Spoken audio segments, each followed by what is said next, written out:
Richard Leonard, to be followed by Ruth Maguire. Mr Leonard, please. Thank you, Deputy Presiding Officer. And let me begin with where we find common ground. If we want a different set of results, we need a different system. That's what Derek Feeley writes in his foreword, and I agree.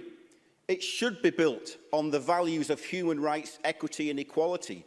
We do need co-production by service users in the design and the delivery of social care.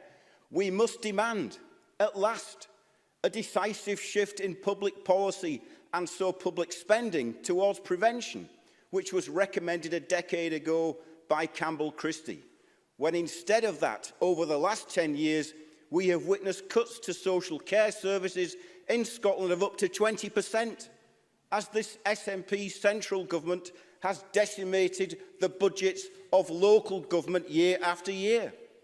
As the report says, public spending on social care does represent an investment in the Scottish economy. The principle of social care, free at the point of need, should be adopted right across Scotland. And the long-standing, the outstanding question of the undervaluation of the predominantly female workforce must be addressed with renewed urgency and unwavering ambition.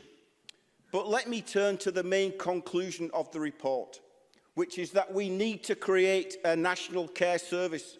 I agree. The government motion today speaks of a national care service in law, on an equal footing with NHS Scotland, and I agree with that as well. But that is not what the review is recommending. In fact, the report goes out of its way. It devotes a whole section to an attack on the case for public ownership. Just look at the home farm care home in Skye, it says. But the home farm care home does not make the case for continued private ownership of social care. It makes the case against it. And we also know, because it's in the report, that 84% of the current annual funding of social care in Scotland comes directly from the public purse, through the public sector. But instead of a national care service publicly funded and so publicly owned, so on an equal footing with the NHS, the Feeley Review is recommending that local councils and the tens of thousands of social care workers who they employ are reduced to competing as just another provider in a procurement exercise run by an unelected integration joint board. Is that, I ask the Cabinet Secretary, an equal footing? Now, I accept that the review calls for a new deal with private providers, but it is deafening in its silence on the ethics of the biggest providers of residential care in Scotland being run by private companies whose ultimate ownership is in offshore tax havens.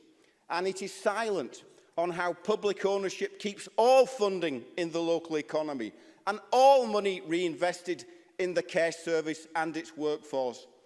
If this Parliament is serious, as I believe we must be, about a national care service being established with the same values as the National Health Service on an equal footing, then it must be created on the basis of public service, not private markets, collaborative or otherwise, on human dignity, not corporate profit, on public interest, not the money interest.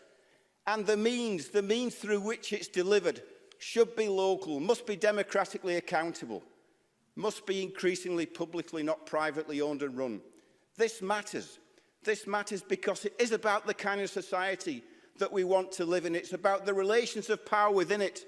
The Cabinet Secretary knows that, which is why she must also know that the time is now for bold courage and conviction, that the change that we need to make is not simply for this generation, but for future generations. That demands vision in government, resolve in this Parliament, and above all else, it demands the active consent of the people. That's what we need if we are truly to create a national care service worthy of the name. Thank you very much, Mr. Leonard. I call Ruth Maguire to be followed by Fulton McGregor. Ruth Maguire.